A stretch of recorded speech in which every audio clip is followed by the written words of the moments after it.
Hello, salut le gang tricot. On se retrouve aujourd'hui pour un 10e épisode. Je vous souhaite la bienvenue sur ma chaîne, je suis Florence. Vous me connaissez sur cette chaîne depuis un an. Le tout premier épisode c'était en février 2020. Alors cet épisode est un petit peu particulier. Allez, c'est parti! Alors on va commencer avec ce que je porte. Je porte, vous l'avez reconnu, le pull fluffy qui est un premier design que j'ai sorti au mois d'août. Les manches sont longues mais il fait un petit peu chaud aujourd'hui alors je le remonte. Et je voulais surtout vous montrer ça. C'est les Lubis de Cadia qui a sorti les Claudinettes. Alors je vous montre les dessous du décor. Hop, attendez que je vous le sorte. Voilà, ça se présente comme ça en fait. Moi mes pulls je les porte sans chemise en dessous. Mais j'aime bien la fantaisie du petit col à porter sous un pull rond. Donc voilà, vous avez en fait alors je sais plus comment ça s'appelle ça. Bon, enfin bref, c'est un projet qui est hyper rapide à faire. C'est à la fois, faut être précis pour bien faire les petites choses, mais ils sont super bien expliqués. Et surtout, quand vous achetez le patron, qui est un patron PDF, bah déjà ça va super vite parce que vous découpez des toutes petites pièces. Et puis qu'est-ce que je voulais vous dire d'autre? Mince, voilà, vous voyez, j'aurais pas dû me déshabiller. Hop là. Et surtout, ce que je voulais dire, oh, si on commence l'épisode comme ça, donc ça va vite à découper, c'est super bien expliqué, il y a un pas à pas avec des schémas techniques, il y a des flashcodes pour aller voir les éléments techniques. Et oui, et surtout, c'est disponible en plusieurs versions. Donc moi, j'ai fait le col Claudine, mais vous en avez d'autres. Vous avez, donc je vais les faire moi plus tard, il y a le petit col victorien. Il y en a quoi, il y a 3 ou 4 versions différentes. Je les ai plus là en tête parce qu'en plus de ça, comme je les ai pas cousus, j'ai été à l'essentiel et j'ai fait le col Claudine. Ça vous demande pas beaucoup de tissu. Pour faire un col, il vous faut 40 cm et 3 boutons. Et voilà. Donc allez voir, c'est sur les Lubis de Cadia. Vous avez également le hashtag sur Instagram. Pour celles qui ont Instagram, vous pouvez aller voir les réalisations. Voilà, donc ça j'aime bien. Bon, voilà, donc ça c'est ce que je porte. Je vous avais fait une promesse depuis cet été, c'était le Luna Shawl qui a mis des semaines. Alors comme je vous le disais la dernière fois, c'est un tricot que j'ai pris, que j'ai commencé pendant mes vacances d'été. Et puis ensuite, ça a été vraiment mon tricot que je calais comme ça entre entre les designs ou quand j'avais des petits moments de creux. Mais ça y est, il est fini. J'embrasse fort Agathe du podcast Agathe Power of Tricot et Tricolibri de Emma de Tricolibri qui ont fait aussi, vous les avez sans doute vu passer, leur Luna Shawl.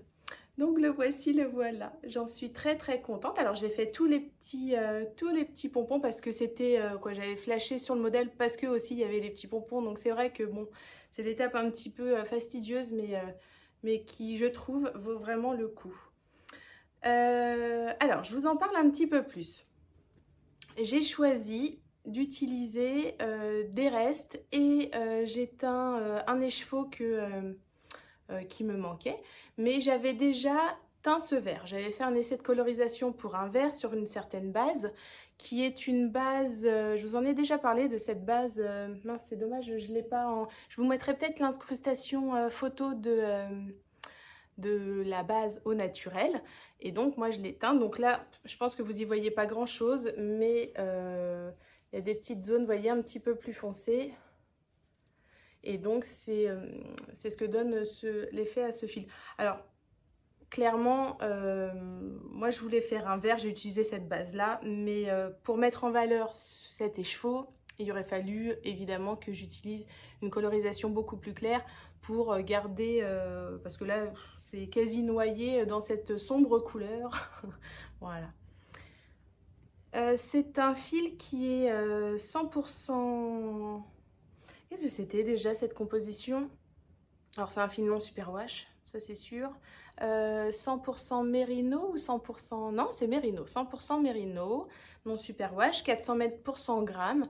C'est un fingering, mais c'est un fingering comme beaucoup de fils non superwash qui sont un peu plus doux, un peu plus ronds, pardon, et du coup se développe aussi un petit peu plus. Et plus vous allez le laver, plus il s'adoucit. Vous savez, ce sont ces fils comme ça un peu catégorisés, on va dire rustiques, mais qui n'ont pas reçu de traitement superwash et qui du coup ne sont pas lustrés. Donc forcément, ils peuvent bien se mettre en place. Pourquoi je vous dis ça? Parce que j'ai utilisé différentes épaisseurs de fil.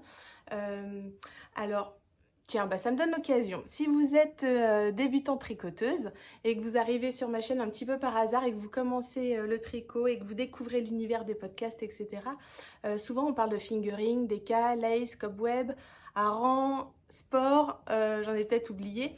Tout ça, c'est en fait le langage international pour classifier l'épaisseur d'un fil. Les tricoteuses première génération pourraient parler ainsi. Je donne un exemple.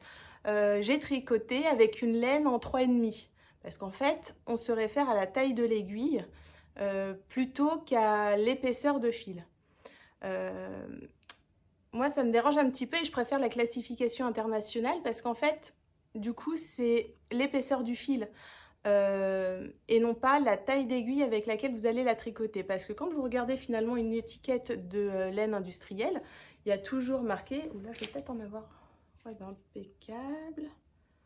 Voilà, je vais vous montrer avec ça, qui est bon, une laine que j'utilise pour des chaussettes.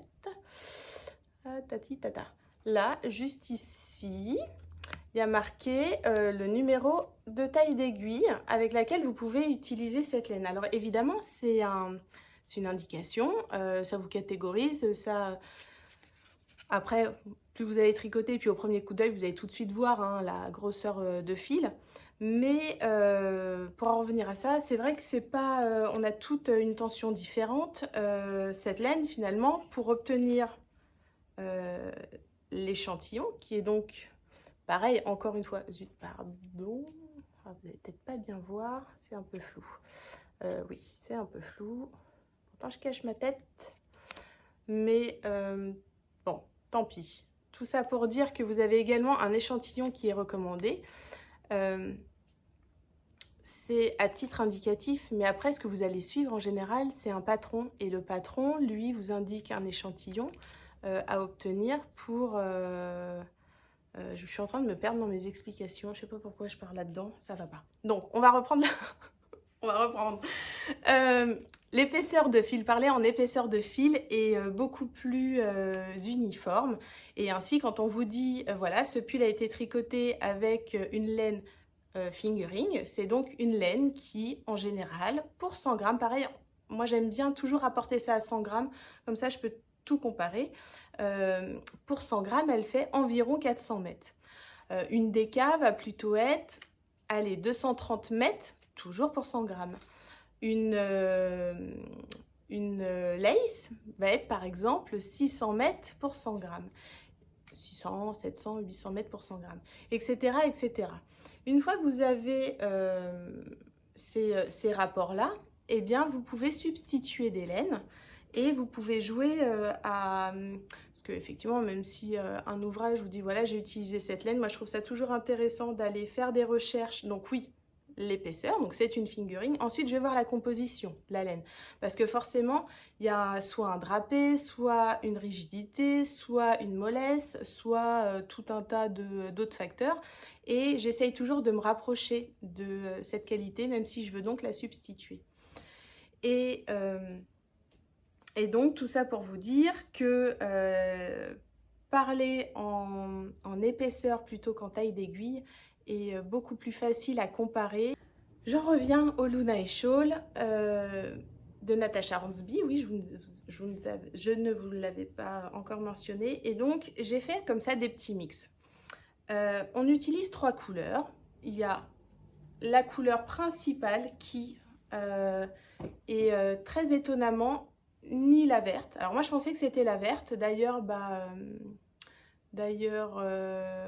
D'ailleurs, du coup, j'avais plus de vert. Et en fait, non. La couleur principale est chez moi, quoi. Là, en tout cas sur celui-ci, c'est la couleur de fond, là, sur la mosaïque. Donc, c'est le gris, hein, qu'on retrouve à plusieurs endroits. Et pour ce gris, j'avais donc teint un écheveau de fingering. Qu'est-ce que j'avais teint? Qu'est-ce que c'était?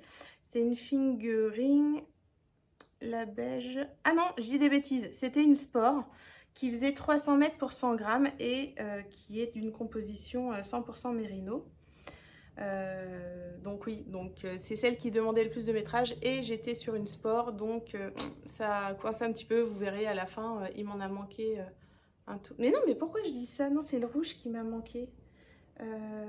Ah si, oui, si, il m'a manqué du gris et puis j'ai attrapé des restes. Bon, je vous montrerai après. Donc, la verte, qui est une fingering, mais non superwash, du coup, un tout petit peu gonflante. La grise, qui est une sport, donc 300 mètres au 100 grammes. Et la rouge, c'était une DK que j'avais. Je vous en ai déjà parlé de cette DK. Je l'ai tricotée pour la veste Humus de Lucie l'Atelier Design. Et c'est un fil qui présente la particularité d'avoir, donc dans le fil que vous tricotez, il y a donc plusieurs brins. Il y a un brin qui est superwash et deux fils non superwash. Et donc à la teinture, quand les chevaux est pas encore teints, on ne décèle absolument pas les différents brins. Par contre, en revanche, effectivement, à la teinture, là, c'est là que c'est hyper intéressant. Vous avez ce brin non superwash qui prend tout de suite la teinture. Est-ce que je vais vous approcher ça? Est-ce que vous allez le voir? Peut-être pas, parce que comme c'est sur de la mosaïque, c'est pas évident. Mais dans mon fil, il y a des... il y a un brin qui est un peu plus foncé que les autres. Voilà. La technique utilisée, donc ça c'était pour les fils. Maintenant, en ce qui concerne la technique, vous commencez par tricoter... pas pratique à présenter cette affaire-là. Vous allez commencer par faire en fait ce petit triangle. Vous voyez le triangle là du dessus. Et on va le tricoter dans ce sens-là. Voilà, donc en fait, il y a un bord qui est complètement droit. Et puis en revanche, là, il y a un côté où vous faites des augmentations. Puis quand vous arrivez au centre du triangle, eh bien en miroir, on fait des diminutions pour arriver ici. Voilà. Et une fois que vous êtes arrivé là, eh bien, d'ailleurs... hop, ouais, un petit peu. On va relever les mailles. Voilà, on va relever toutes les mailles du côté, des deux côtés du triangle pour ensuite travailler dans ce sens-là. Et donc là, c'est vraiment bien rythmé. C'est un tricot que j'ai adoré faire parce que au début, je sais pas pourquoi, quand j'ai vu ce châle, j'avais pas percuté que qu'il n'y avait pas du tout de jersey. Donc là, on n'est que sur du point texturé. Pareil, vous le voyez peut-être pas bien, mais donc c'est un point, voilà, un point texturé sur toutes les parties vertes. Et puis ensuite, vous avez de la mosaïque sur les parties beige et grise et rouge. Et la mosaïque, c'est vraiment quelque chose que j'adore faire, qui n'est pas prise de tête, surtout pour celle-là. Alors là, celle-là, c'est très très facile. Vous voyez, toutes ces parties-là, toutes celles-ci, ça c'est très facile. La seule qui demande un peu plus de concentration, c'est la grosse mosaïque finale. Mais vraiment, là, les premières, c'est facile. D'ailleurs, si vous en avez jamais fait, bah, c'est assez facile de s'y mettre, puisque vous commencez par une technique qui est très répétitive et très courte. Et ce ne sont que des mailles glissées, vous tricotez, vous glissez, vous tricotez, vous glissez. Et on se repère assez facilement, c'est-à-dire il y a toujours ce premier rang où là vous mettez les couleurs en place. Donc là oui, vous devez suivre les indications. Et puis ensuite sur le retour, ça se fait très intuitivement puisque vous n'avez juste qu'à lire votre tricot et vous vous rendez bien compte de quand passer votre fil derrière et quand tricoter la maille. Bon. Tout ça pour dire que, je vous explique pas vraiment la technique, mais tout ça pour dire que c'est vraiment assez simple. Et puis il n'y a pas ce problème de jeu de tension qu'on peut retrouver avec un jacquard, où quand vous êtes débutante, il faut plutôt choisir effectivement des jacquards à deux couleurs, et surtout avoir des fils qui courent plutôt courts derrière pour que votre tension soit plutôt bonne, parce que ça vient à force de pratiquer. Là, avec le jacquard, vous voyez, j'ai pas de long fil à l'arrière, ce n'est que des petits fils courts parce qu'en général, j'ai que quelques mailles. Ça se fait bien, ça se fait bien. Je vous encourage à essayer la mosaïque. Alors, c'est un tout autre rendu que le jacquard. C'est un côté très ethnique, voilà. Mais ethnique, comment dire, presque un peu... je sais pas comment dire ça. Je trouve que ça n'a rien à voir avec un dessin de jacquard. Et voilà. Voilà. Donc ça, c'est un beau projet à faire. Par contre, là, ici, effectivement, là, il faut le rang aller. Alors, pareil, hein, c'est une répétition, mais la répétition est quand même assez grande. Et vous devez... moi, j'ai utilisé des petits moyens où lire seulement la grille, c'est compliqué, la grille est très chargée. Donc, faut pas hésiter quand vous avez comme ça des grosses grilles à, sur un papier à côté, avant de commencer mon rang. De toute façon, vous imaginez bien que... ça vaut le coup même de perdre un petit peu de temps à écrire sur une feuille à côté parce que votre rang est tellement grand, il part de là, pardon je vous le mets à l'envers, il part de là pour faire toute la longueur du châle. Donc clairement un rang ne se fait pas en 2 minutes. Donc ça vaut quand même le coup de le marquer sur une petite feuille et puis après hop c'est parti et puis vous suivez votre petit papier. Je crois que j'en avais parlé au podcast précédent ou peut-être encore à celui d'avant. De la manière que j'ai utilisée pour me repérer là-dedans. Voilà pour ce qui est de la technique. À la fin, j'ai décidé de faire... tiens, j'ai encore un fil qui reste. Alors oui, du coup, vous avez quand même pas mal de fils à rentrer. Alors moi, je les rentrais quasi en même temps pour toute la première partie, la partie haute. Là, c'était, je le faisais en même temps. Et à la fin, j'ai fait un I-cord avant de mettre les petits tassels. Et j'ai commencé par vouloir faire tout autour, un I-cord tout autour. Et puis finalement, j'ai trouvé ça peut-être un peu dommage d'encadrer complètement le... je trouvais ça joli ici de terminer par le vert. Donc j'ai fait un I-cord vert, de la même couleur que mes petits pompons. Et j'ai commencé à faire le retour et finalement ça me plaisait pas. Donc j'ai fait qu'un seul côté. Et c'est vrai que ce côté-là, bon, il y a des petites irrégularités. C'est dû au fait du passement de fil. Et puis en plus de ça, alors oui, moi j'ai joué avec les... Comme je vous disais, comme j'avais une fingering, une sport et une DK, j'ai dû jouer un petit peu sur ma taille d'aiguille. Donc le châle se tricote normalement en 3,75, oui c'est ça, 3,75, donc c'est ce que j'ai fait pour ma sport et pour ma fingering. En revanche, quand j'avais à tricoter les rangs mosaïques en rouge, bien, je suis passée au 3,5 pour un petit peu compenser. La mosaïque aura également cet aspect-là, c'est un tricot qui se tient plus qu'un jacquard. On a une texture comme ça un peu plus raide. Presque comme un tissage parce qu'en fait vous glissez des mailles. Donc à partir du moment où vous glissez des mailles, ça veut dire que toutes les mailles ne sont pas tricotées et oui vous avez la double épaisseur des 2 fils, mais il n'y a pas la souplesse qu'on pourrait avoir si on tricotait toutes les mailles. Donc c'est ce qui fait que dès que vous glissez des mailles, le tricot a tendance un petit peu à se rigidifier aux endroits où vous avez glissé les mailles. Donc on a cet aspect un petit peu plus raide. Moi ça me dérangeait pas. Voilà, c'est un châle qui est très enveloppant, vraiment un châle d'hiver très... Alors il n'est pas si lourd à porter, mais par contre il a une tenue. C'est pas comme un châle, vous voyez, en fingering presque un peu déjaugé, où là ça s'enroule plusieurs fois autour du cou, et puis ça reste comme une petite boule proche du cou.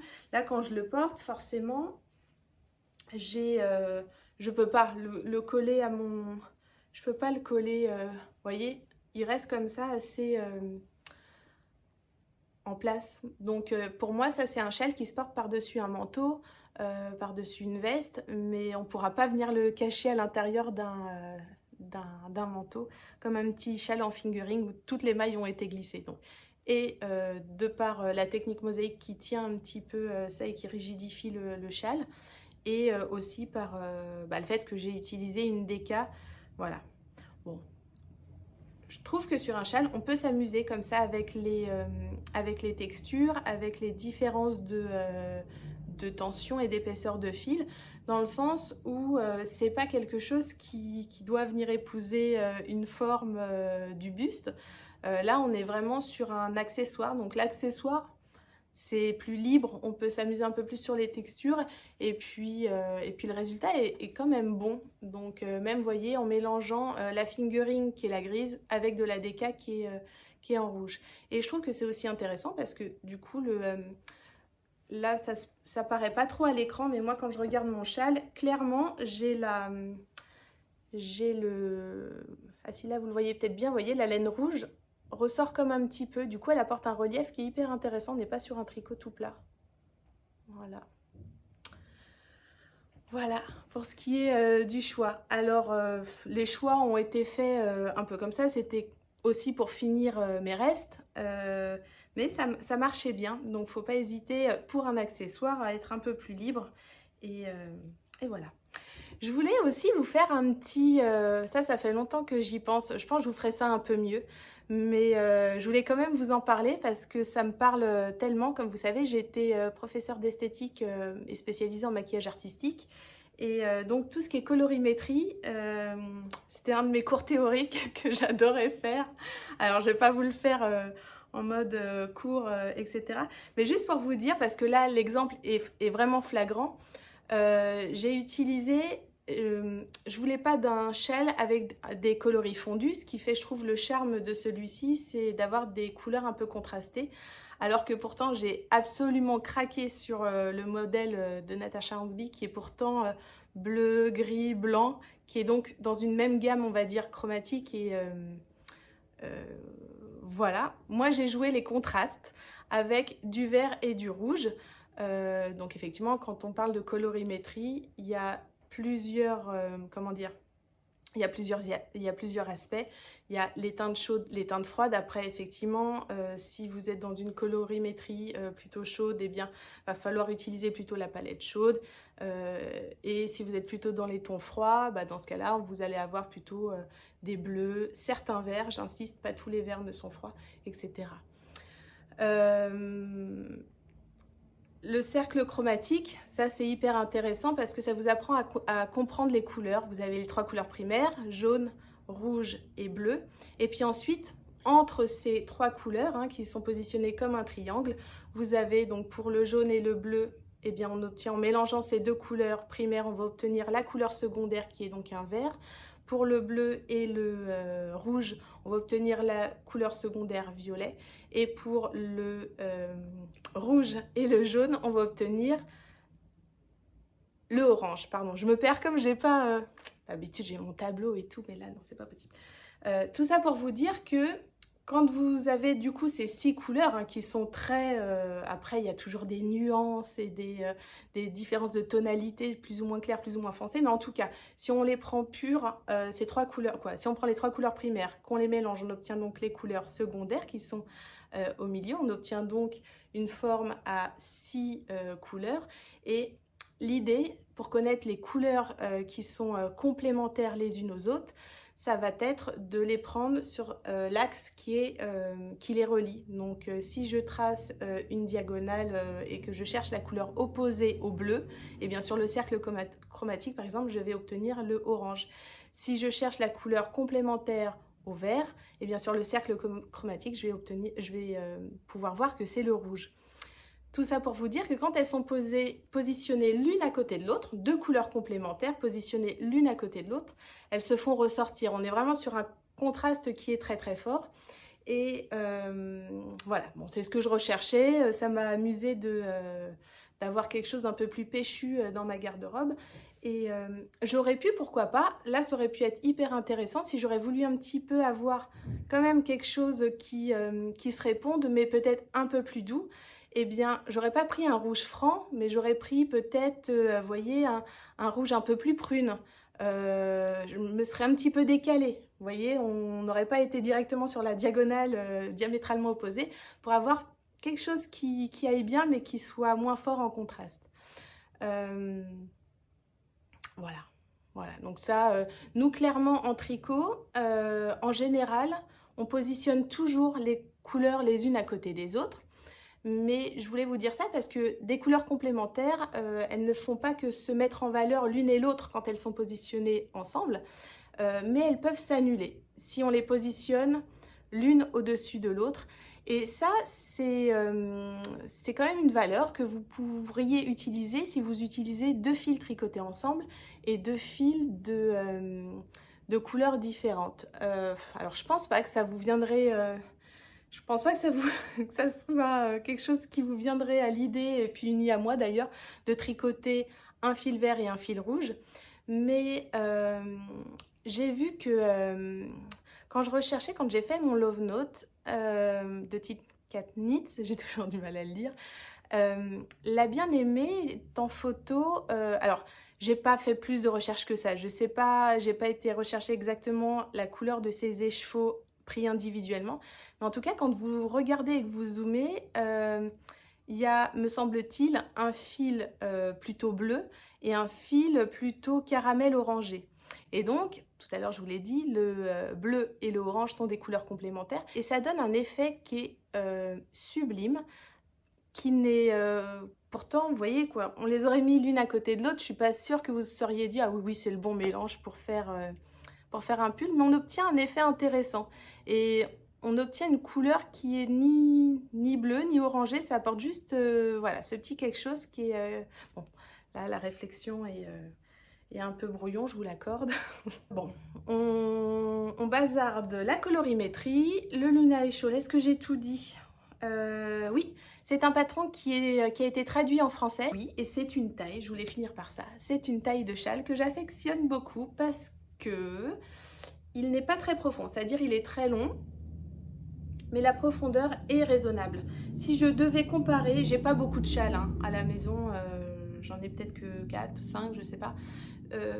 Si je devais comparer avec un trendy châle, par exemple, ça c'est le châle qu'on fait qui est très facile et qui vous permet de débuter le tricot avec un accessoire sympathique. Lui, il a vraiment une forme triangulaire puisqu'on fait les augmentations à chaque fois. Si je devais comparer également avec le Bennett Sister Shawl que j'ai fait dernièrement, qui a également une profondeur sur la pointe du triangle qui est beaucoup plus longue. C'est vrai que ça c'est quand même pas mal, ça descend pas trop bas, c'est pas mal du tout. La construction est très intéressante, on n'est pas sur un... Alors c'est sûr, il faut relever des mailles, mais du coup, quoi, on sait pourquoi on le fait. On le fait pour obtenir déjà un jeu de mosaïque dans les deux sens. Et en plus de ça, il permet du coup de ne pas avoir trop de profondeur parce que sinon, s'il avait été commencé par la pointe, c'est-à-dire par ici, clairement, on aurait eu quelque chose de beaucoup plus profond, ça c'est une certitude. Ou alors, après, il aurait fallu partir sur une toute autre construction, une construction demi-lune, avec, vous savez, le petit départ en point mousse, la petite languette en point mousse que l'on peut faire. Mais du coup, ça, à mon avis, ça n'aurait pas été possible, des lignes droites comme ça, puisqu'on aurait eu des augmentations qui seraient parties. Bon, enfin bref, tout ça, c'est un petit peu les constructions que maintenant, j'observe avec plus d'attention, voilà, depuis que je fais les patrons. Mais donc, celui-ci est tip top, voilà. Allez, ça c'est bon. Oui, c'est une thématique hiver aujourd'hui que je vous propose. Donc on a le Luna Shawl. Je vais revenir sur un objet que j'ai tricoté il y a peut-être 2 ans, mais que je ne vous avais jamais présenté ici au podcast. C'est le Oslo Hat de Petite Knit. Je vais aller assez vite là-dessus parce que c'est un accessoire qui a été vraiment tricoté et puis je pense que vous l'avez vu, revu, revu. Donc voilà, c'est du jersey à n'en plus finir. Donc ça c'est top. Là, j'en avais fait un donc il y a 2 ans en fil Arwetta classique de fil Colana, qui est le fil recommandé dans le patron de Petite Knit. C'est un fil catégorisé fingering, c'est-à-dire qu'il fait à peu près 400, quoi, il fait normalement 400 mètres pour 100 grammes. Celui-ci est un peu plus fin, il fait, j'ai rapporté ça au 100 grammes, je crois que c'était 420 mètres au 100 grammes. Oui, c'est ça. 420 mètres au 100 grammes. Il est composé de 80% mérino et de 25% nylon, ce qui en fait également un très bon fil si vous avez des restes pour faire, pourquoi pas, des talons de chaussettes ou si vous avez des gros restes, faire des chaussettes complètes. Les quantités avaient été un peu, je trouve, vraiment surévalué ou alors je sais pas. Mais moi j'en avais utilisé 113 grammes. C'est un bonnet que vous tricotez avec donc cette laine, mais avec 2 fils tenus ensemble et tricoté en 3,5. Donc ça vous fait quand même un rendu assez dense puisqu'on est sur un fil fingering. Et normalement un fil fingering, vous le tricotez, allez peut-être en 3,25, 3,5 selon votre tension. Et là il est tenu en double et tricoté en 3,5.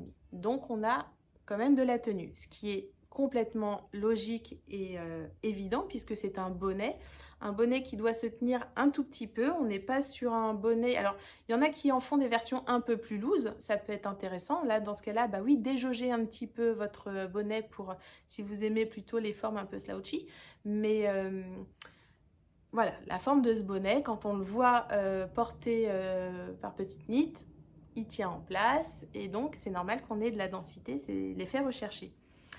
Je l'avais fait, je le portais pas parce que j'avais eu un gros coup de cœur sur le jaune. Je trouvais ça sympa d'avoir un accessoire comme ça qui pète, mais le problème c'est que j'ai très peu de noir dans ma garde-robe, donc j'ai pas de manteau noir, j'ai pas de veste noire, donc porter un bonnet jaune avec des manteaux qui sont eux-mêmes colorés, bon voilà, je sais pas, du coup je me remuais pas sur le bonnet une fois que mon manteau était sur le dos.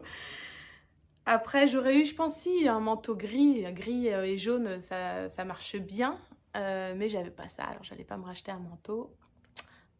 Voilà, donc je me suis dit bah c'est pas grave. Et puis oui, et puis autre problème, il était quand je le mettais, mon échantillon était pas tip top et du coup il avait tendance à me baisser un peu sur la tête. Je vais vous faire, parce que juste avant de faire ce que je vais vous annoncer, j'ai quand même pris des photos pour vous montrer, donc je les mets là. Et voilà, ça descendait trop. Du coup, première étape, j'ai détricoté, donc c'est-à-dire j'ai enlevé le haut du bonnet, j'ai enlevé toute la couronne où il y a donc les diminutions et j'ai encore enlevé 10 rangs avant de retricoter la couronne. Voilà, donc là déjà, même s'il était un petit peu plus large, au moins j'avais pas ce poids du bonnet qui me tombait sur les yeux. Donc déjà le format était bon. Fallait régler encore le problème de couleur, donc j'ai dit allez hop, je vais reteindre.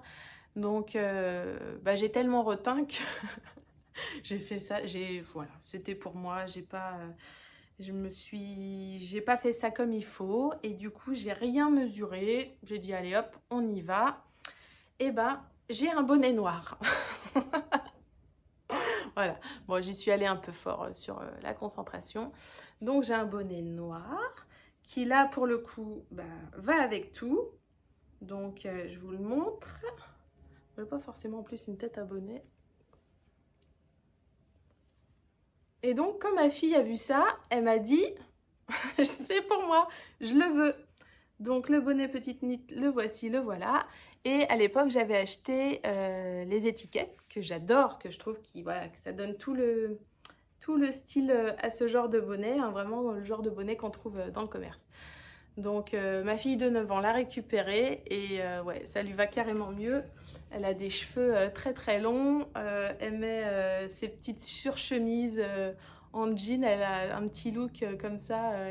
C'est marrant, autant elle est coquette et elle aime bien le vernis, tout le maquillage, etc. Mais alors dans son look vestimentaire, c'est le look presque... comment on appelle ça? Un peu boyfriend ou... Voilà. Et avec le bonnet, ça lui va super bien. Donc moi, je suis trop contente. Du coup, elle l'a pris.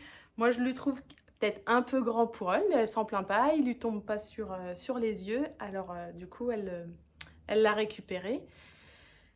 Et du coup, bah, ça m'a donné une super occasion pour m'en tricoter un pour moi. Donc, moi, je me suis pas encore cousue là parce que je viens de le finir. Quoi, je l'ai fini, pas là, mais j'ai refait une petite teinture. Je vais vous raconter l'histoire. Et donc le voilà. Donc on est sur une teinte plus neutre, mais sans être du noir. J'aime bien ces teintes neutres qui vont à peu près avec tout. Et je l'ai fait en édition Mohair. Alors, j'avais acheté le patron du Oslo Hat. J'ai pas racheté le patron du Oslo Hat édition Mohair. Pourtant, il est qu'à 2 € et quelques, hein, mais bon, je me suis dit que j'allais plutôt faire mon échantillon et puis prendre mon tour de tête et puis voilà, me baser sur le Oslo normal et faire mes petits calculs pour arriver tout bien. Et puis voilà, c'est très bien passé comme ça. Il lui manque la petite étiquette que je lui rajouterai évidemment dès que le podcast sera fini. Et puis voilà. Donc je l'aime bien celui-là. Et puis c'est vrai que le côté poilu, c'est pas mal. Voilà, voilà. Donc là, je sais plus, est-ce que je l'ai... Bah celui-ci, je l'ai pas raccourci. Je l'ai pas raccourci, mais par contre, mon échantillon était mieux. Quoi. Là, j'ai vraiment fait attention à avoir le bon... pour que ça... Une petite aisance négative pour que ça puisse quand même tenir. J'ai utilisé quoi? J'ai utilisé... Alors, je vous ai fait participer sur Instagram. Ah zut, j'ai pas les autres. J'ai pas les autres. Est-ce que je vais les chercher ou pas? Bon, non, je vais vous remettre la photo. J'ai hésité entre 3 coloris. Et puis j'avais du mohair non teint, naturel. Et vous avez été en majorité écrasante à choisir celui-ci. Voilà, qui est un espèce de couleur non définissable, entre le peut-être un petit peu violine, un petit peu marron glacé, peut-être on va dire, voilà. Et je l'avais utilisé, ce fil, je vous l'avais déjà présenté parce que c'est un des fils que j'ai utilisé quand j'ai tricoté le Nurture de Andrea Mori. Voilà, je vous remettrai pareil la petite photo, comme ça vous vous souvenez. Et voilà, vous avez choisi celui-ci en majorité écrasante. Les autres m'auraient aussi bien plu, mais c'est vrai que je me demandais, et vous avez été de bons conseils. Parce que je pense que cette couleur me va mieux que les autres, quoi, finalement. Voilà. Donc, c'est très bien. Merci. Merci beaucoup. Et je l'ai tricoté, donc, pouf, pouf, pouf, c'était le moment de partir en vacances. D'où on est parti en voiture. Et je voulais pas un de mes designs sur lequel je suis en train d'avancer dans la voiture. Je voulais quelque chose de jersey, de tout droit, de pas prise de tête pour que je puisse discuter avec mon mari ou donner des gâteaux aux enfants quand ils m'en réclament. Parce que c'est marrant, ils ont toujours faim, on vient de partir et puis c'est quand qu'on mange. Voilà. Donc ça c'était super. Du coup il était pas du tout comme ça quand je l'ai tricoté. Forcément avec un fil de mohair naturel et cette laine là, il était très très chiné. J'avais de toute façon dans l'idée de le surteindre pour que le mohair puisse prendre la teinte. Et d'ailleurs là ça doit se voir. J'ai pas fait exactement la même teinture que celui-ci parce que j'aime bien jouer avec les couleurs et du coup le fil de mohair a pris une teinte un petit peu plus chocolat que le fil fingering. Et voilà, je l'ai teint hier, il est sec, il me reste l'étiquette à mettre, voilà, je suis bien contente. Donc me voilà parée pour l'hiver. Évidemment quand j'ai eu cette idée là c'était il y a plus d'une semaine quand il faisait disons moins 30 à Paris et puis je suis revenue et il fait plus 30, voilà. Donc bah ça sera pour l'année prochaine le bonnet ou quand... ah non quoi qu'il il nous redonne peut-être on va peut-être avoir encore une petite vague de froid je crois début mars. Pouvoir porter mon Oslo Hat, je vous ferai des photos sur Insta si c'est le cas. Voilà pour les Oslo. Maintenant, du coup, vous allez avoir droit à une petite carte postale de Haute-Savoie parce que donc, en prenant la route, nous sommes partis dans un chalet en Haute-Savoie, dans la vallée de Chamonix, plus précisément à Argentières, où voilà, c'était trop super, trop génial, trop tout. Alors on se retrouve après, je vous y présente 2 projets bébés. Hello! Alors on se retrouve du coup pendant ma petite semaine de vacances. Je ne sais plus comment je vous ai expliqué ça auparavant. il y a un petit décalage spatio-temporel, mais c'est pas bien grave. Donc là, on est en vacances, on profite à fond. On est retourné un petit peu en Haute-Savoie avec mes parents et la famille de mon frère. Et du coup, pourquoi je tourne ici? Parce qu'en fait, je vais leur offrir, ils attendent un heureux événement, je vais leur offrir 2-3 petites choses. Alors, je voulais vous les montrer avant qu'ils soient offerts. Il fait beau, hein, vous avez vu ce ciel bleu, là on profite, on a une belle semaine, la neige est là, et puis au soleil il fait plutôt bon. Alors ça fait du bien, une petite parenthèse comme ça. Alors je voulais vous montrer, donc c'est un petit garçon qu'ils attendent. J'avais fait pour le premier un petit gilet, un doudou musical en crochet et une couverture. Et là, j'ai eu très envie, alors du coup, de faire encore un petit doudou. Et souvent les petits doudous, je préfère les faire en crochet pour un bébé parce que je trouve que c'est un peu plus de tenue qu'un projet tricoté. Et même s'il y en a des très très beaux dernièrement qui sont sortis, voilà. Alors je préfère le rendu du crochet pour un petit doudou. J'utilise un coton DMC.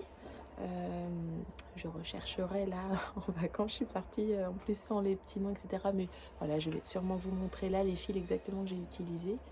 Et alors c'est une technique que je maîtrise pas très bien et il faut toujours que je me réfère à des tutos, mais j'ai eu à faire seulement des mailles serrées, des mailles coulées, bride, demi-bride, et voilà, donc c'est quand même des points normalement assez basiques en tricot.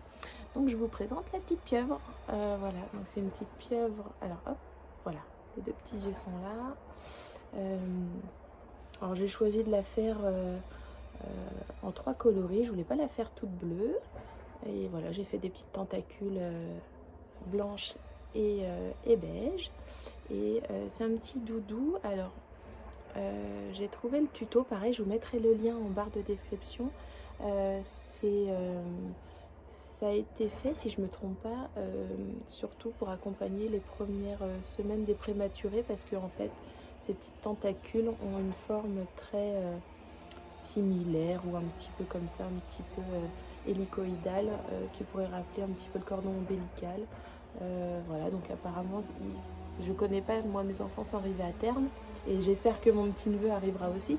Mais en tout cas, si vous avez des bébés qui arrivent comme ça un petit peu plus tôt que prévu, il paraît que c'est très rassurant. Voilà, ils s'agrippent, apparemment ils s'agrippent toujours fort, ces petits bébés qui arrivent avant l'heure. Mais bon, là la grossesse se passe bien, et j'espère que mon petit neveu sera là à la date prévue. Mais je me dis que même pour un petit bébé qui arrive à terme, voilà, ça peut être sympa, il peut quand même s'y agripper. Puis je trouve la petite forme, voilà, sympathique pour un petit doudou. Donc ça, c'est la petite pieuvre en crochet. Voilà, donc on commence par le sommet de la tête avec un cercle magique. Alors ça c'est pareil, je m'en souvenais plus, je l'avais déjà fait 1 ou 2 fois, je m'en souvenais plus, il a fallu que je m'y réfère. Vous devez peut-être entendre, c'est la scierie qui est juste derrière, à côté des pistes de ski de fond. Il y a une scierie, on passe par là, donc là, à mon avis il y a la tronçonneuse qui en marche.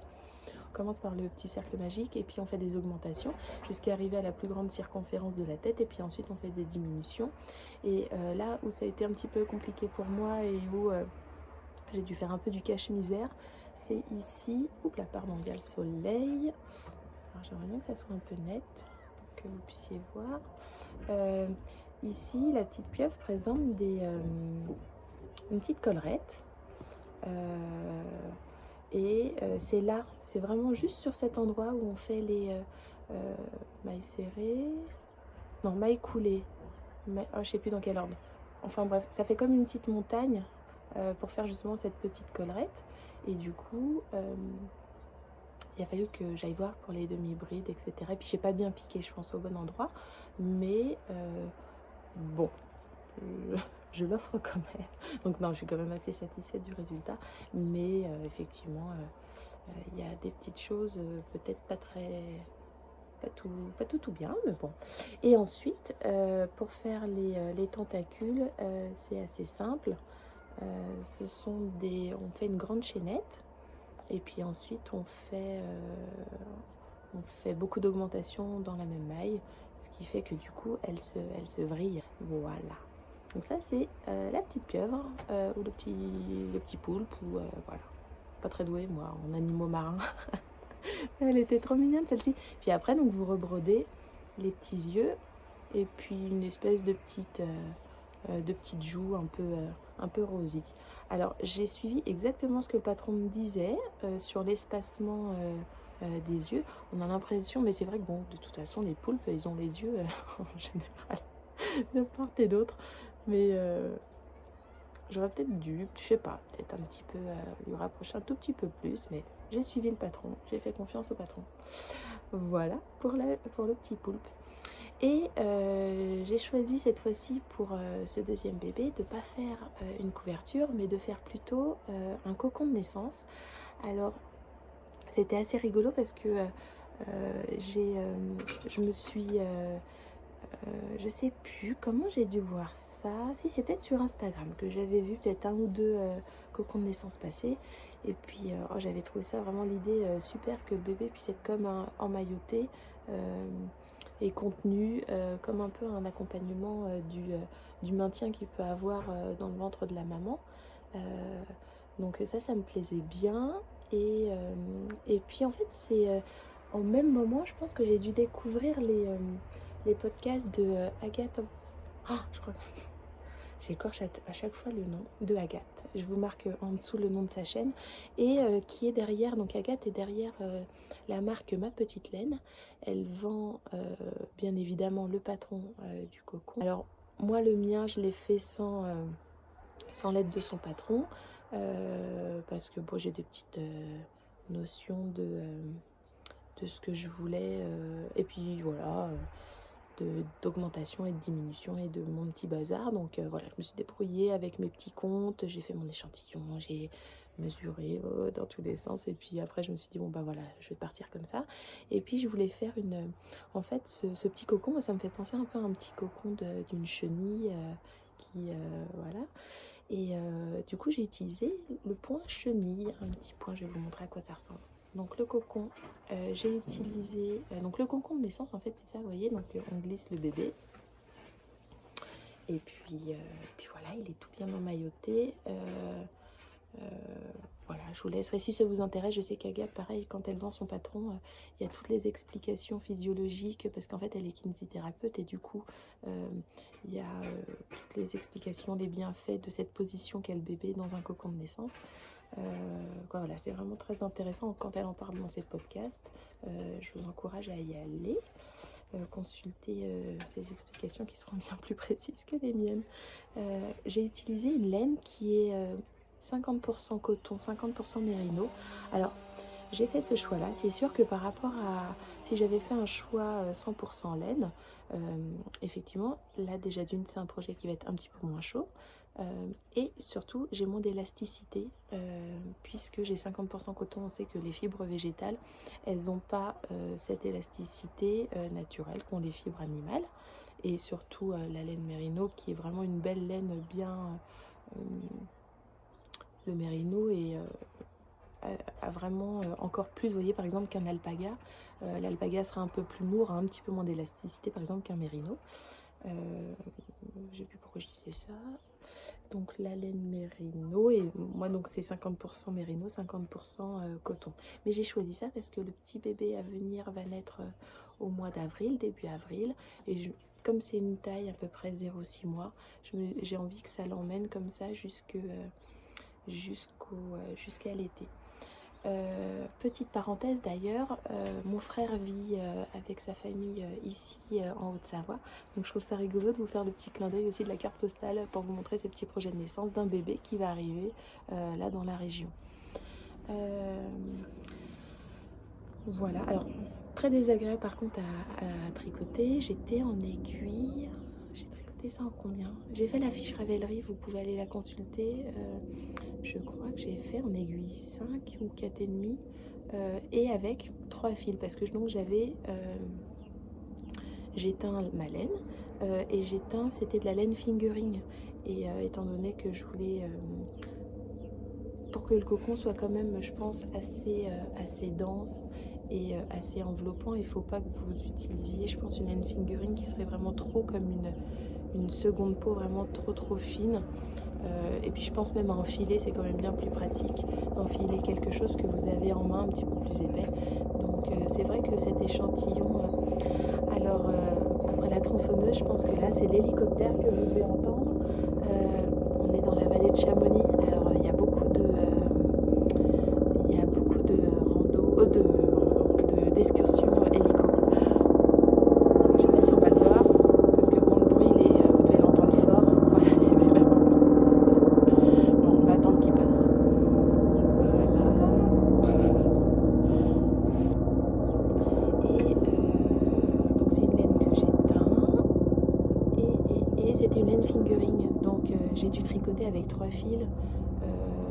Sur des aiguilles plutôt grosses et dans un mélange 50% mérino, 50% coton. Donc c'est vrai que quand vous tricotez, en général, c'est toujours plus agréable de tricoter une laine animale, ou en tout cas, même si elle est synthétique, qu'elle puisse avoir une élasticité. D'ailleurs, les débutants, quand on est des fois attiré de tricoter un petit haut d'été ou quelque chose en coton, je suis pas sûre que ce soit forcément le bon choix pour commencer à tricoter, parce que vous n'avez pas d'élasticité, donc ça tire un peu plus, et surtout au début, quand vous apprenez à tricoter, votre tension n'est pas forcément des plus régulières, et pour le coup ça marque tout de suite, puisque le blocage il n'est pas forcément utile sur une laine végétale, puisqu'il n'y a pas d'élasticité, donc il n'y a pas besoin de remettre quelque part la laine en forme.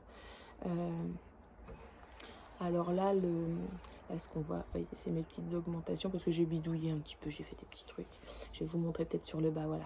Là, effectivement, on a un petit bord rouloté, voilà, qui roulotte, qui est fini comme ça. Et j'ai fait ici un petit point chenille. Donc le petit point chenille, c'est quoi? Là, j'ai fait par contre un point de gaudron. Et puis ensuite, sur la partie centrale, c'est du jersey, et avec quelquefois, sur quelques mailles, et en intervalle, des mailles en vert. Voilà, donc ça fait une belle petite variante, ça décore le tricot. Et alors c'est sûr que vous irez voir dans ce que vous propose Agathe, souvent elle fait des torsades au milieu pour, quand ici le bébé recroqueville ses petites mains, etc., il puisse être encore plus maintenu, surtout sur les premiers mois où il est encore tout petit. Mais voilà, moi je pense, quoi, je me dis, ou alors j'ai plus l'habitude, comme mes enfants sont grands, moi ça me paraît déjà tellement petit ça. Je me dis, il va forcément être contenu là-dedans, mais j'ai hâte de le voir. Voilà, quand prochaine fois qu'on viendra ici en Haute-Savoie, normalement le bébé sera là, et il sera dans le petit cocon, alors j'ai hâte de le voir dedans. Alors c'était pas mal, hein. Ouais, bah ouais, c'était pas mal, hein. Là, voilà. Tout est dit. Les projets terminés sont finis. Je voulais vous faire un petit point sur le style knitting. Alors déjà, pour faire suite au dernier épisode où je vous demandais de m'aider sur le nom du coloris dans les teintes du gilet Harmon.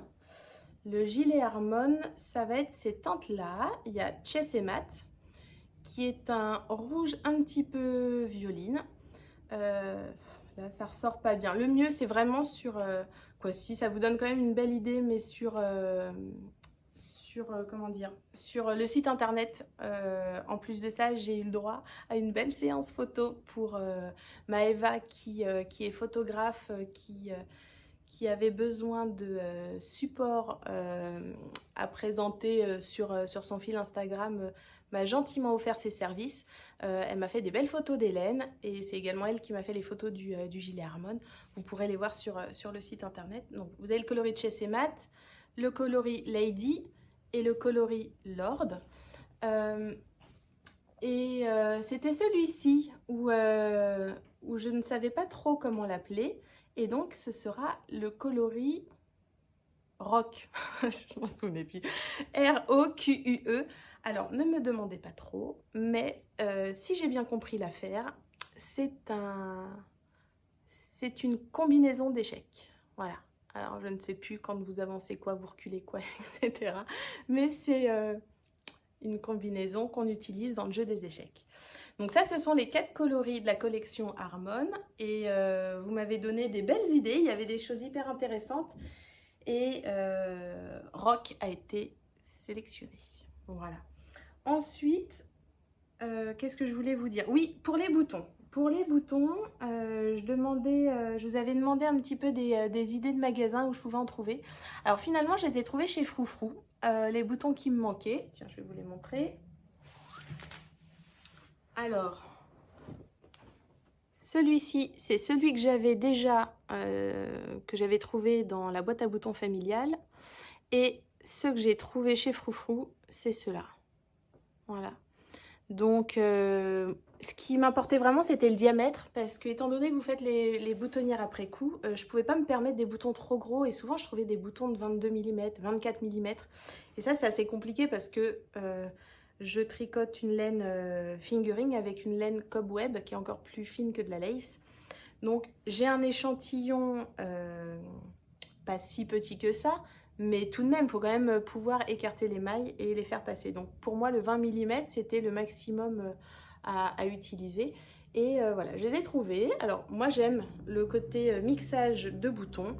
Je trouve que ça ne saute pas aux yeux. Et je suis bien contente d'utiliser voilà, des boutons qui servaient à rien. Quoi, qui servaient à rien, qui n'avaient pas de... Voilà, qui allaient peut-être rester encore des années dans une boîte à boutons. Donc ça, c'est bien. Sinon, on m'a dit, si vous cherchez des boutons, évidemment, Etsy, vous avez une très très grande offre sur Internet, Perle & Co, et évidemment la droguerie où il y a dans plusieurs grandes villes, Lille, Lyon, je crois même peut-être Bordeaux, Paris. Quoi, la droguerie est présente quand même sur voilà, un magasin physique présent dans plusieurs grandes villes en France. Ça, c'était pour faire suite. Ensuite, pour le test Harmon, oui, la dernière fois quand je vous ai parlé, j'avais gradé le pull de la taille 82 à, je sais plus, peut-être 115 ou 120, je sais plus à quelle taille je m'étais arrêtée. Et je me suis retrouvée en fait à lancer le test du gilet Harmon dans une période, dans un gros crush d'autres tricots. On est en pleine période tricot, c'est l'hiver, donc il y a beaucoup de pulls qui sont, ou de gilets, ou d'ouvrages qui sont en train d'être testés ou qui sortent. Et du coup, j'ai encore d'ailleurs des tailles qui sont non testées. Donc si vous êtes intéressé par le gilet Harmon, qui est un design qui va sortir le 19 mars, le test se termine le 14, mais évidemment, si vous le prenez en cours, je pense qu'un délai de 3 mois peut être accordé à partir de la date où vous allez commencer. Moi, le but, c'est qu'il soit testé. Voilà. Donc, évidemment, il n'est pas question de le finir le mois prochain. Si c'est le cas, soit, très bien. Mais évidemment, je vous laisserai voilà, le temps nécessaire et normal pour tricoter un gilet. Mais et donc voilà, je me suis dit quand même, c'est vrai, j'ai envie de proposer un panel de taille quand même plus large, et j'ai été jusqu'à la taille donc 150 voilà, donc j'ai gradé jusqu'à la taille 150. Donc maintenant le gilet sera disponible, quoi, c'est pas maintenant, il sera disponible en 12 tailles. Certaines tailles n'auront sûrement et certainement pas été testées au moment où le patron sortira. Je l'ai indiqué sur Ravelry, je l'ai indiqué également sur le site internet. Si vous souhaitez le tester, alors le tester, ça veut dire quoi? Ça veut dire me donner votre retour sur la coupe, sur la façon dont il vous va, sur la quantité indiquée de métrage, est-ce que c'est correct? Voilà. Et en échange, moi je vous envoie donc le patron dans votre taille pour que vous puissiez le tricoter pour vous et m'en faire des retours et créer votre petite fiche Ravelry. Voilà, donc voilà, si vous êtes intéressé, envoyez-moi un mail sur soit par le site, par le site internet, en utilisant le formulaire de contact du site internet. Voilà. Qu'est-ce qu'il y avait d'autre? Oui, autre chose. Je suis bien contente parce que, pareil, au fur et à mesure des tests, souvent on me dit « Ah, ça c'est pas un patron pour débutantes » ou « Ah, voilà ». Quand je sors un patron, peut-être de façon un peu... comment je pourrais dire ça? Je le sors, quoi. Je le sors, je me dis pas « Ah, je veux un patron pour débutante ». C'est pas mon credo. Mon credo, il est pas là. C'est-à-dire, Je crée des choses qui me parlent, un élément de design, une coupe.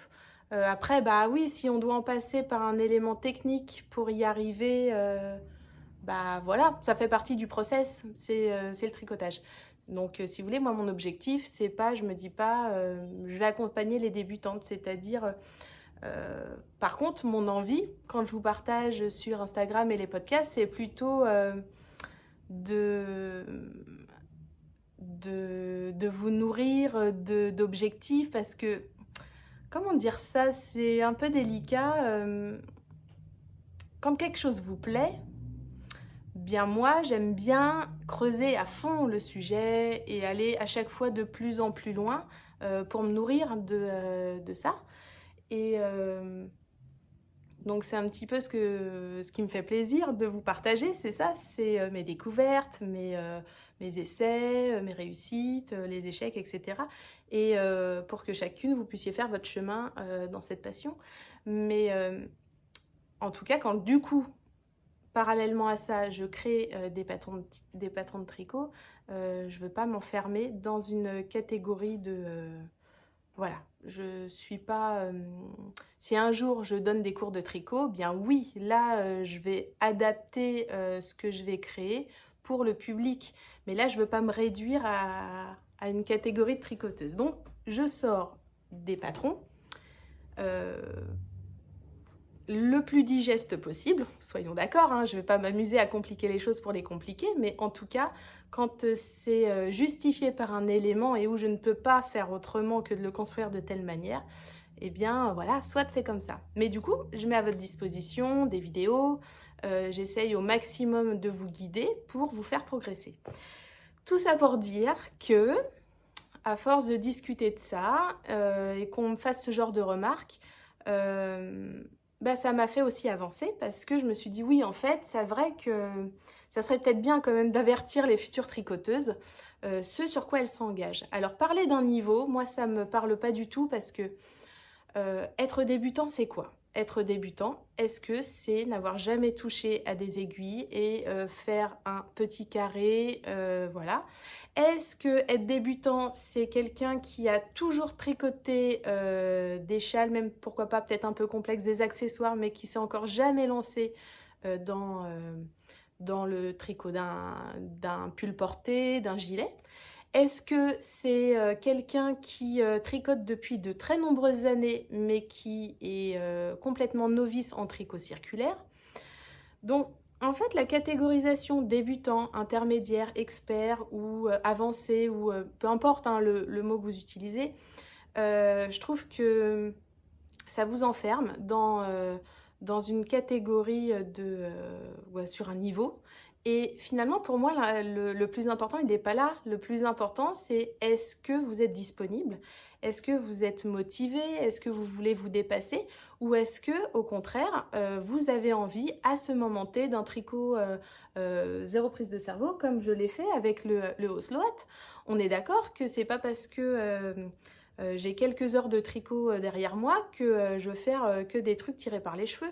Il y a des moments où, quand je vais prendre ma voiture ou que j'accompagne mes enfants, etc., il va me falloir un truc, voilà, un truc qui roule tout seul, où je me pose pas de questions. Puis à d'autres moments, je vais vouloir me challenger un peu plus et avoir un tricot, voilà. Donc, si vous voulez, et ça, je pense que ça s'applique à n'importe quelle tricoteuse, c'est est-ce que vous voulez rester dans vos petits souliers pour avoir un tricot vraiment où vos mains tricotent toutes seules, ou est-ce qu'à un autre moment vous avez envie d'autre chose? Donc j'ai créé une classification. Alors voilà, j'en ai fait trois classifications. Il y a la classification, ça s'appelle le tricot relax, donc bah, comme son nom l'indique, voilà, vous êtes tranquille, ça va tout seul. Donc là clairement, celui-ci par exemple, je pourrais le qualifier de tricot relax. Ça roule tout seul. Voilà, oui, à un moment donné, j'ai des petites augmentations, des diminutions à faire, mais c'est un tube, c'est du jersey au kilomètre, je me pose pas de questions. Ensuite, il y a le tricot choco. Donc là, un peu comme un petit bonbon, une petite douceur. Bah voilà, il y a quelques petits éléments. Bah, par exemple, Celui-ci pourrait être, pourquoi pas, le fluffy, il pourrait être tricot choco, c'est-à-dire il est tout en jersey. Oui, j'ai des augmentations à suivre, mais quand même sur l'entièreté du pull, j'ai du jersey. Donc quelques augmentations, et là, mon petit plaisir, le point texturé, voilà, c'est la petite friandise, le petit côté fun, sympa, mais voilà, pas trop. Et puis ensuite, il y a le tricot café. Tricot café, ça ne veut pas dire forcément que c'est des techniques très très difficiles, parce qu'encore une fois, pour moi, les techniques très difficiles en tricot n'existent pas. Si vous êtes bien guidé, si on vous donne les outils nécessaires, alors ça peut être différents types d'outils, hein, ça peut être des croquis, des vidéos, un pas à pas photo, tout un tas de choses. Mais si vous êtes bien guidé, pourquoi ne pas... les choses deviennent plus simples. Et là d'ailleurs, pour celles qui ne sont pas abonnées sur Instagram, j'ai mis une petite publication hier ou avant-hier pour vous expliquer cette classification et pour vous dire que le tricot, c'est un peu comme une balade. Donc effectivement, il y a des fois, dans la balade, il y aura... voilà, ça sera tout plat. Des fois, il y aura un peu de dénivelé. D'autres fois, il y aura des passages un peu plus peut-être techniques. Il faudra que vous soyez armés de bonnes chaussures. Mais si vous êtes guidé, vous pouvez grimper, quoi. On peut monter un peu à son rythme, tranquillement. C'est pas une course, c'est pas... Voilà. Mais en étant guidé, pour moi, je vois pas les... Pour moi, le souci, il est là. C'est la difficulté n'existe pas tellement si vous êtes bien guidé. Voilà. Et donc, ma troisième classification, c'est donc le tricot café. Tricot café, il faut être concentré, voilà. Donc, on a sa dose de café, il faut avoir les idées un peu claires et être bien réveillé parce qu'il y a, là en l'occurrence, le gilet Harmon. Je le catégorise sur le début. Effectivement, quand vous attaquez le gilet, c'est plutôt un tricot café puisqu'on met en place pas mal de choses. Donc, il y a des choses comme ça où il faut être bien réveillé, concentré. Et puis après ça roule en général. C'est rare qu'un ouvrage soit complètement... c'est rare qu'un ouvrage demande une disponibilité cérébrale permanente. C'est-à-dire là au début, je le reprends juste pour vous montrer. Youpla. Au début, effectivement, là j'ai la dentelle à mettre, mais encore une fois que sur les devants, hein, tout le reste est en jersey. Alors la jersey en vert, mais c'est du jersey, donc et comme on est sur un gilet, c'est un rang en droit, un rang en vert. Donc une fois que ça c'est fait, et une fois que vous avez fait la lecture du diagramme, après ça va tout seul. Donc après quand vous avez à faire tout ça, tout le reste du corps, là on est plutôt en tricot choco parce que c'est amusant de faire un peu comme pour le pull fluffy sur les devants, un élément décoratif, un élément, voilà, ça peut être du jacquard, ça peut être n'importe quoi, quelque chose d'un peu, voilà, plus stimulant que des fois un jersey en droit. Mais après ça roule, c'est souvent le début, la mise en place, il faut se familiariser avec un patron. Et puis après ça va tout bien. Et puis après, les manches, alors là pour le coup c'est des manches Bishop, juste pour le rappel, donc c'est tout droit, c'est un tube, il n'y a même pas de diminution à compter, rien du tout. Une fois que vous avez votre longueur, on fait un rang de diminution drastique et voilà. Donc voilà, ça, bon, ce n'est que mon avis, ce n'est que voilà, ce n'est que mon avis. Alors vous me direz, oui, on est bien d'accord que même en étant bien guidé, le débutant, celui que j'appelle débutant, c'est celui qui vient tout juste d'apprendre la maille en droit, la maille en vert et le montage. On est d'accord qu'il va peut-être pas se lancer sur le gilet Harmon, mais c'est bien d'avoir des objectifs et puis de se dire un jour ce genre de j'aimerais bien faire un jour, voilà, quelque chose comme ça. Mais c'est pas si, voilà, moi je trouve que c'est pas si inaccessible dès que vous avez fait un ou deux ouvrages en circulaire. Donc voilà, ça c'était ma petite classification. Dites-moi si quand même si ça vous parle, si pour l'instant j'ai des bons retours. J'ai l'impression que ça peut être quelque chose qui voilà, quelque chose qui peut vous résonner. Donc voilà, bon dites-moi, ça m'intéresse quand même de savoir. Autre chose, les laines pour le pull Harmon. Donc vous savez que au moment de la sortie, donc actuellement les laines de la collection Harmon sont en précommande. J'en ai déjà eu plusieurs précommandes, donc ça c'est chouette. Merci de me faciliter la vie. Et les précommandes pour moi c'est vraiment quelque chose qui m'aide beaucoup dans le sens où je peux gérer au fur et à mesure déjà d'une mes stocks, de deux mes teintures. Donc là j'ai déjà un peu d'avance et ça m'évite de teindre et d'avoir des écheveaux qui après vont rester tout seuls parce que ce n'est pas le même bain que la quantité dont vous auriez besoin. Donc c'est vrai que la précommande m'aide énormément au niveau de la gestion et au niveau de l'organisation. Donc ça c'est chouette. Maintenant, ça c'est voilà, avec le Brexit, mon fournisseur de laine, c'est un peu compliqué au niveau des délais. Donc là, je suis un peu dans un creux parce que j'attends cette commande où je vais avoir ces laines-là et où je vais avoir d'autres laines que j'attends pour commencer d'autres designs que j'ai en tête. Donc tant pis, il va y avoir un petit creux, c'est la vie, c'est pas grave. Mais bon, j'aime pas trop perdre du temps, mais c'est pas grave. Je vais en profiter pour faire autrement d'autres choses que j'aurais peut-être pas eu le temps de faire sinon. Mais tout ça pour vous dire, il me reste pas beaucoup. Alors, pour faire le gilet Harmon, vous avez besoin de deux bases. La Delicate Lace, qui est donc finalement un fil cobweb, un fil très fin, 1200 mètres au 100 grammes.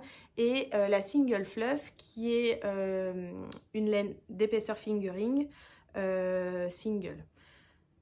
C'est celle-ci, c'est cette dernière, c'est-à-dire c'est la Single Fluff. Voilà, c'est celle-là. Où là, c'est... alors il y a eu le Brexit, mais il n'y a pas eu que ça, hein. Comme vous le savez, ça fait un an que l'on vit avec la pandémie, et la pandémie a des effets sur tout, y compris sur l'approvisionnement de certaines compositions de laine. Donc celui-ci, mon fournisseur m'a indiqué qu'elle reviendra chez eux fin avril. Le gilet sort mi-mars. Comment vous dire que je suis... C'est la seule référence, c'est la référence, parce qu'ils en ont eu plein, hein, où il y a eu comme ça des pénuries complètes. Il y a eu quand même beaucoup de références. Et celle-ci, c'est la dernière qui va arriver. C'est la dernière qui va arriver. Donc toutes les semaines, je reçois des messages disant « Oh !» voilà, ça y est, nous avons cette base-ci, nous avons cette base-là, et la mienne, donc celle-ci, pardon, est prévue pour fin avril. Donc, bon, heureusement que j'en avais quand même commandé une certaine quantité en prévision, mais là, j'arrive à sec, donc ça m'agace, mais bon, c'est comme ça. En tout cas, il m'en reste vraiment pas beaucoup. Quand je dis pas beaucoup, je crois qu'il m'en reste 10. Sans compter toutes les laines que vous m'avez, à ce jour, toutes celles qui ont précommandé. Ne vous inquiétez pas, j'ai la laine. Elles sont d'ailleurs teintes, elles sont prêtes à être envoyées peut-être une semaine avant la sortie du gilet. Mais pour celles qui commanderaient à partir d'aujourd'hui, qui sont donc encore en précommande jusqu'à la date, envoyez-moi je comprends tout à fait que vous ne voudriez pas précommander et devoir attendre fin avril, voire début mai, le temps qu'après, moi, je traite votre commande, que je la prépare, que je teigne, que je fasse tout ce travail-là. Évidemment, il n'y a pas de souci. Par contre, si avant de commander, vous me dites, voilà Florence, j'aimerais commander, est-ce qu'il te resterait encore, je sais pas moi, 2, 3, 4 écheveaux selon votre taille, peu importe, de single fluff, vous me le demandez, je vous donne la validation. Moi je regarde tout de suite dans mon stock si oui ou non c'est encore possible. Je vous donne la validation et vous me faites la commande.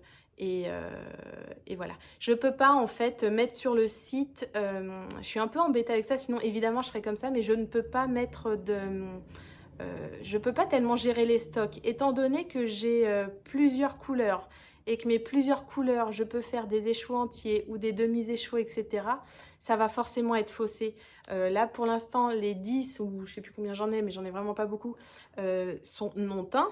Si je mets ces 10 dans la couleur Lord ou la Coloris Lady ou n'importe quoi, et si vous les commandez dans une autre couleur, vous voyez, ça fausse complètement l'état des stocks. Donc envoyez-moi un message, je serai hyper réactive, je vous réponds tout de suite.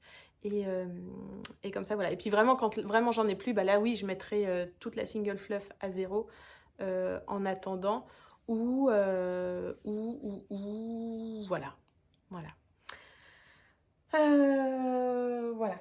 Autre chose, oui, que je voulais vous dire, et puis après, on en a bientôt fini. Il y a des écheveaux qui sont des écheveaux, vous savez, les écheveaux outsiders, je vous en ai déjà parlé, c'est des écheveaux qui ne sont pas officiels. C'est des coloris qui soit ont été travaillés, soit je me suis trompée dans la concentration, soit il s'est passé un truc, un truc céleste, voilà. Mais donc, c'est pas bon pour être coloris officiel. Sur ces écheveaux-là, il y a une toute petite baisse de tarif par rapport à l'écheveau normal.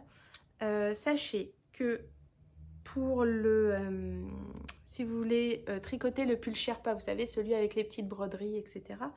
J'avais eu une commande et je ne sais pas pourquoi, ni comment, je me suis débrouillée. Mais j'ai 4 écheveaux de Garo Yeti. Alors je vous montre, je ne sais pas si on va bien voir parce que c'est hyper quand même léger. Donc Garo Yeti, ça c'est sûr. Et ensuite, je ne sais pas ce qui m'a pris, je ne sais pas ce qui s'est passé ce jour-là. J'ai fait comme des petites, des mini taches très très diluées. Voilà, un petit peu orangé. Voilà, et ils sont tous pareils, hein, puisque c'est le même bain. Il n'y a pas de souci, je vous en remonte un autre, mais c'est tout pareil, tout pareil, tout pareil, tout pareil. Donc, j'en ai 4,5. Voilà. Et j'ai seulement 4 écheveaux de celui-ci. Celui-ci. Et j'avais une testeuse qui... alors là, c'est pas le Garo Yeti. Là, on est sur un gris plus soutenu. Et avec des speckles différents. Vous pouvez le voir, celui-ci tricoté. C'est... si je ne me trompe pas, c'est Karine, la Miss Knitter, qui avait été testeuse pour mes guêtres, les guêtres Sherpa, et qui avait acheté un écheveau comme ça. Et du coup, c'est tricoté, donc vous pouvez voir ce que ça donne en étant tricoté. Et là, celui-ci, j'en ai 4 écheveaux. Donc après, à vous de voir si, pour le Sherpa, pour n'importe quel autre projet, cette quantité pourrait vous suffire. C'est déjà pas mal, on en est déjà à un bon petit moment. Je vais m'arrêter là, j'avais prévu de vous parler d'autre chose, mais ça va faire beaucoup trop. Donc j'avais un col, le col il attendra le prochain épisode ou peut-être l'hiver prochain, parce que je trouve ça peut-être plus sympa de vous parler de col quand c'est un peu l'hiver. Je voulais vous montrer ça rapidement. Alors, j'arrive. Ça c'est un design sur lequel je travaille, que j'avais fait... que j'avais tricoté pour ma maman à Noël, et là je me le retricote pour moi quoi, et sur une base alors là ça c'est mon coloris, c'est une base 50% mérino, 50% tencel. C'est une base que j'ai sélectionnée pour son côté très estival. Comment je voulais l'appeler, je sais plus, fresh, je crois que c'est ça. Je crois que c'est Fresh, le nom de cette base-là. Je suis encore dessus, hein, là on n'y est pas du tout encore sur la commercialisation ni de la laine ni du design. Faut que je... pareil, j'attends aussi mes autres écheveaux pour faire ma collection. Et ça sera un top, comme un petit débardeur, un petit top. Il s'appellera... au début, je pensais l'appeler Mistral. Et puis, non, ça me plaît pas. Et cette nuit, je sais pas pourquoi, donc ça sera Mamselle. Donc ça sera le petit top Mamselle. Et donc là, on va peut-être pas en voir grand-chose. Alors attendez, je vais vous le mettre dans le bon sens. Comment sont les feuilles? Oui, c'est bon, c'est ça. Donc voilà, on est sur un débardeur. Voilà. On a une dentelle seulement sur un côté qui se poursuit sans interruption aucune jusqu'au dos, qui est donc de la même manière que le devant. Et on est sur, vous voyez quoi, je sais pas si, c'est vrai que c'est pas évident comme ça, hein. C'est mieux quand c'est porté quand même. Là on a un côté tout en jersey et donc on est sur un cœur croisé qui est fixe, qui est sans lien, il n'y a pas de petits liens à faire ni quoi que ce soit. Voilà, on est sur une découpe croisée. On travaille à plat, un devant, l'autre devant, et ensuite on prend en rond et avec un petit système de couture complètement invisible au point de matelas. D'ailleurs, bah, si vous êtes curieuse, vous irez voir, j'ai déjà fait la vidéo du